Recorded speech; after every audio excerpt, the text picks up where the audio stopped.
CM Devendra Fadnavis हे सध्या दिल्ली दौऱ्यावर आहेत आणि दिल्लीमध्ये त्यांनी केंद्रीय गृहमंत्री अमित शहा यांची भेट घेतलेली आहे आणि यावेळी फडणवीस आणि अमित शहांमध्ये तब्बल 2.5 तास चर्चा झाल्याचं सांगण्यात येतंय।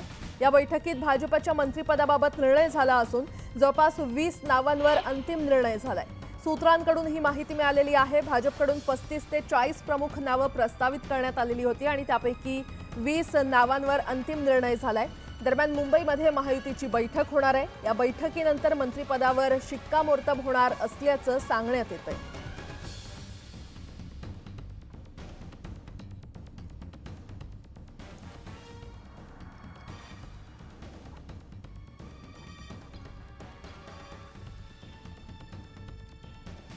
बातमीपत्रामध्ये आता पाहणार आहोत सकाळच्या महत्त्वाच्या 100 बातम्या। सुरुवात करूया।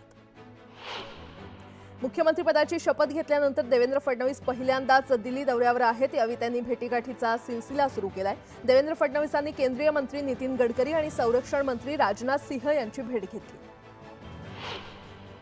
केंद्रीय मंत्री नितीन गडकरी यांनी महाराष्ट्रातील निर्माणाधीन राष्ट्रीय महामार्ग प्रकल्पांच्या सद्यस्थितीचा आढावा घेतला। अधिकाऱ्यांसोबत बैठक घेत त्यांनी आवश्यक त्या सूचना दिल्या।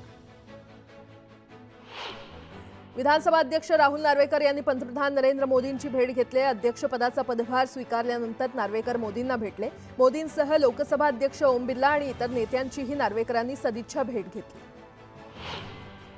अकोला जिल्ह्यातील अकोटमध्ये आसेगाव बाजारचे जिल्हा परिषद सदस्य गजानन पुणकर यांनी शिवसेनेमध्ये प्रवेश केलाय। उपमुख्यमंत्री एकनाथ शिंदेंच्या उपस्थितीमध्ये अनेक कार्यकर्त्यांसह त्यांनी शिवसेनेमध्ये प्रवेश केला। बीडचे राष्ट्रवादी शरदचंद्र पवार पक्षाचे खासदार बजरंग सोनावणे यांनी अमित शहांची भेट घेतली। बीडमधील वाढत्या गुन्हेगारीवर या भेटीमध्ये चर्चा झाली तर अपहरण प्रकरणांमध्ये सीबीआय चौकशी करण्याची मागणी बजरंग सोनावणे यांनी केली आहे। ठाण्यात शिवसेनेनं काँग्रेसला धक्का दिलाय। काँग्रेसचे माजी नगरसेवक मनोज शिंदे यांनी उपमुख्यमंत्री एकनाथ शिंदे यांच्या उपस्थितीमध्ये कार्यकर्त्यांसोबत शिवसेनेमध्ये जाहीर प्रवेश केला। आमदार गोपीचंद पडळकर आणि सदाभाऊ खोत यांनी जाहीर सभेतून 2 समाजात तेढ निर्माण करण्याच्या उद्देशाने शरद पवार यांचा अपमान केला असा आरोप करत जळगावमधील राष्ट्रवादी शरदचंद्र पवार पक्षाच्या वतीने पडळकर आणि खोत यांच्यावर गुन्हा दाखल करण्याच्या मागणीचं निवेदन पोलीस अधीक्षकांना देण्यात आलंय। सोलापुरात काँग्रेस पक्षाला अजून एक धक्का बसलाय। अक्कलकोटमधील काँग्रेसच्या तालुकाध्यक्ष शंकर म्हेत्रे यांनी राजीनामा दिलाय। वरिष्ठ नेत्यांच्या मनमानीला कंटाळून पराभवाची नैतिक जबाबदारी स्वीकारत त्यांनी राजीनामा दिला। सोलापूर जिल्हा काँग्रेस कमिटीचे अध्यक्ष धवलसिंह मोहिते पाटील यांनी आपल्या पदाचा राजीनामा दिल्यानंतर सुशीलकुमार शिंदे आणि प्रणिती शिंदे यांच्यावर आरोप केले। दरम्यान काँग्रेस शहराध्यक्ष चेतन नरोटे यांनी प्रसिद्धी पत्रक काढत मोहिते पाटलांच्या आरोपांना उत्तर दिले। बंजारा समाजाचे आरोग्यदूत रामेश्वर नाईक यांची मुख्यमंत्री सहायता निधी विभाग प्रमुखपदी निवड झाल्यानंतर अकोल्यामध्ये बंजारा समाजाच्या वतीने आनंद व्यक्त करण्यात आला। भविष्यात रामेश्वर नाईक यांच्याकडून आरोग्याच्या दृष्टीने खऱ्या अर्थाने मदत होईल असा विश्वास बंजारा समाजाने व्यक्त केलाय। बल्लारपूर विधानसभा मतदारसंघातील पोंभुर्णा येथे आमदार सुधीर मुनगंटीवार यांचा आदिवासी समाजाच्या वतीने सत्कार करण्यात आला। यावेळी आदिवासी नृत्य आणि ढोल वादनाच्या तालावर मुनगंटीवार थिरकताना दिसले।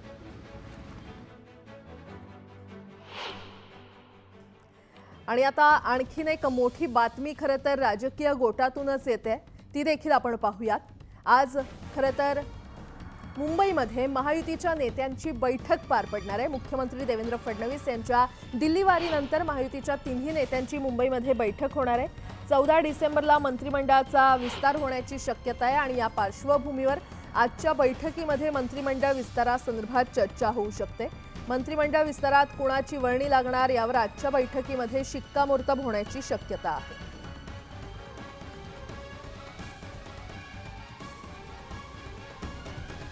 पुन्हा एकदा बातम्या पाहणार आहोत वेगवान स्वरूपात। धाराशिवमध्ये शालेय विद्यार्थ्यांना दिलेली औषधं रिॲक्शन झाल्यामुळे जिल्हाभरात बंद करण्याचे आदेश देण्यात आलेत। आर्यन प्लस फॉलिक ॲसिड मिश्रित 100 mg FF ही गोळी वापरू नका असे निर्देश जिल्हाधिकाऱ्यांकडून देण्यात आले।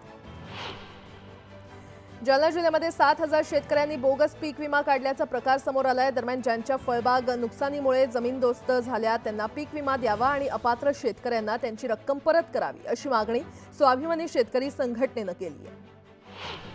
बदलापूर पूर्व MIDC भागातील टिन्को या रासायनिक कंपनीने मोठ्या प्रमाणात रासायनिक वायू हवेत सोडला आणि त्यामुळे परिसरातील नागरिकांना श्वसनाच्या समस्या निर्माण झाल्या होत्या। या प्रकरणी पोलिसांनी एकाला ताब्यात घेतले। राष्ट्रीय पुस्तक न्यासच्या वतीनं पुणे पुस्तक महोत्सवाअंतर्गत ठिकठिकाणी शांतता पुणेकर वाचत आहेत हा उपक्रम राबवण्यात आला। या उपक्रमाला सर्वच स्तरातून उत्स्फूर्त प्रतिसाद मिळाला। शांतता पुणेकर वाचत आहेत या उपक्रमात मुख्यमंत्री देवेंद्र फडणवीस आणि उपमुख्यमंत्री एकनाथ शिंदे यांनी सहभाग नोंदवला। सीएम वाचन उपक्रमात सहभागी झाले। शेतमालाची खरेदी विक्री धोरण ठरवण्यासाठी केंद्र सरकारनं मसुदा तयार केलाय। 25 नोव्हेंबर रोजी जाहीर करण्यात आलेल्या मसुद्यावर सूचना आणि हरकती नोंदवण्यासाठी केवळ 15 दिवसांचा कालावधी देण्यात आलाय। मात्र मुदत संपल्यानं पुन्हा 15 दिवस वाढवून देण्याची मागणी कृषी उत्पन्न बाजार समित्यांकडून करण्यात येते। भिवंडी शहरातील वाहतूक कोंडी समस्येच्या निराकरणासाठी सामान्य नागरिकांचा समावेश असलेल्या सल्लागार समितीची स्थापना करण्यात आली। या समितीची बैठक पार पडली। यावेळी अनेक मुद्द्यांवर नागरिकांनी भाष्य केलं आणि आपल्या मागण्या मांडल्या। हंगामी फळबाग पीक विमा योजनेमध्ये पुणे जिल्ह्यातील 73,790 अर्जांपैकी तब्बल 19,919 अर्ज अपात्र ठरलेत। यापैकी 13,959 ठिकाणी फळबागाच आढळून आलेल्या नाहीयेत, तर कृषी विभागाच्या पडताळणीमध्ये ही धक्कादायक बाब समोर आली आहे।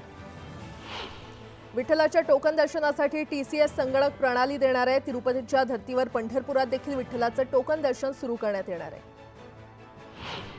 मोक्षदा एकादशी निमित्त पैठणमध्ये भाविकांनी गर्दी केली। संत एकनाथ महाराज समाधीचं दर्शन घेण्यासाठी भाविकांनी लांबच लांब रांगा लावल्या।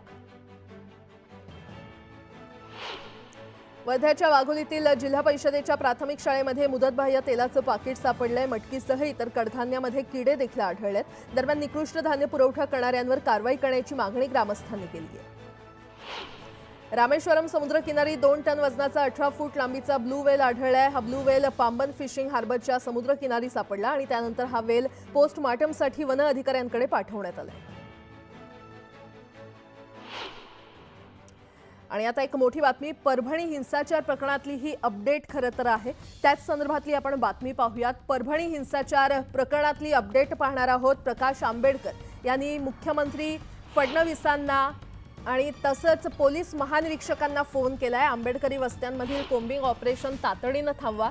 दुपारी 12 वाजेपर्यंत संविधानाची विटंबना करणाऱ्या समाजकंटकांना अटक करा, अन्यथा आंदोलनाची पुढील दिशा ठरवू असा इशारा आंबेडकर यांनी दिलाय। आंबेडकरांनी सर्वांना शांतता राखण्याचं आवाहन केलेलं आहे।